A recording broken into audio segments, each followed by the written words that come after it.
इस रेगिस्तान में एक बूढ़ी औरत रहती थी। दिन में बूढ़ी और पानी में जाते ही जवान। लेकिन जो भी उसका राज जान जाता था वो कभी वापस नहीं लौटता था।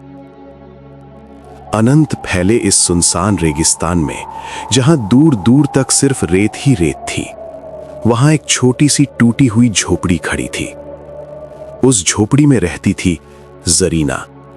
सफेद बाल, झुर्रियों से भरा चेहरा, कमजोर शरीर और आंखों में गहरी उदासी। वो हर सुबह उसी झोपड़ी के बाहर बैठ जाती और दूर आसमान की तरफ देखती रहती, जैसे किसी का इंतजार कर रही हो।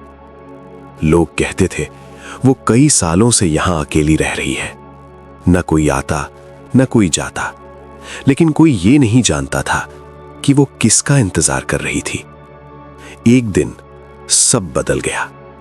दोपहर का समय था, सूरज आग बरसा रहा था। जरीना अपनी झोपड़ी के बाहर बैठी थी। तभी उसने दूर रेत के बीच एक आकृति देखी। कोई लड़खड़ाता हुआ उसकी तरफ आ रहा था।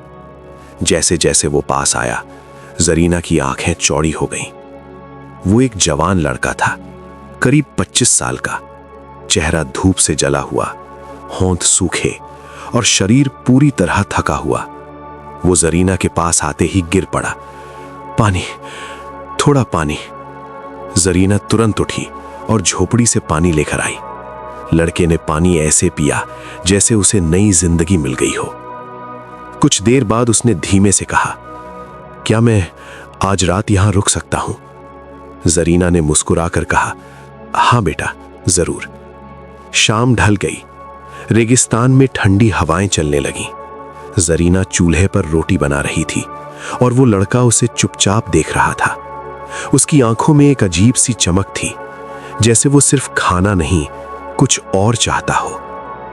रात को दोनों सो गए, लेकिन आधी रात को वो लड़का धीरे धीरे उठा और जरीना के पास जाकर बैठ गया। उसने उसका चेहरा ध्यान से देखा और धीरे से कहा, बस यही है वो। अचानक जरीना की आंख खुल गई। तुम यहां क्या कर रहे हो? लड़का घबरा गया। कुछ नहीं, बस नींद नहीं आ रही थी।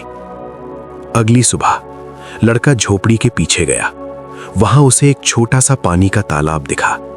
रेगिस्तान के बीच इतना साफ पानी देखकर वो चौंक गया।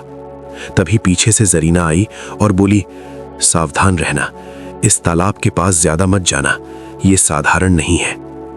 लेकिन उस दिन के बाद लड़का बार बार उस तालाब के पास जाने लगा और एक दिन उसने कुछ ऐसा देखा जिससे उसकी सांस रुक गई। दोपहर के समय वही जरीना धीरे धीरे तालाब में उतरी और जैसे ही उसने डुबकी लगाई, सब कुछ बदल गया। पानी से बाहर निकली एक खूबसूरत जवान लड़की। लड़का हैरान रह गया, तो ये सच है। अब उसके चेहरे पर थकान नहीं थी, बल्कि लालच साफ दिख रहा था। शाम को जब जरीना वापस आई, वो ऐसे पेश आया जैसे उसे कुछ पता ही नहीं। रात को उसने पूछा, तुम यहां अकेली क्यों रहती हो? जरीना कुछ देर चुप रही, फिर उसने लंबी सांस ली और अपनी कहानी सुनानी शुरू की। बहुत साल पहले मैं भी एक जवान लड़की थी, बहुत खुश रहती थी। एक दिन मुझे ये तालाब मिला और जैसे ही मैंने इसमें डुबकी लगाई, मुझे एक शक्ति मिल गई। मैं दिन में बूढ़ी और पानी में जाते ही जवान हो जाती थी। लेकिन ये एक श्राप था।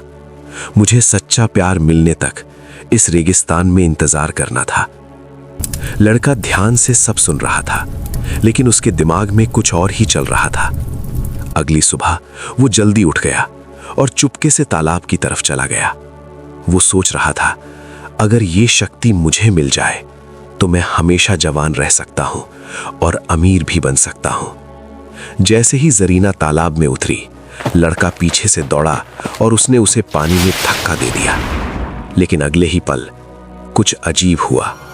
तालाब का पानी काला पड़ गया और अचानक जरीना की चीख गूंज उठी। लड़का डर गया और भागने लगा, लेकिन तभी वो वहीं रुक गया।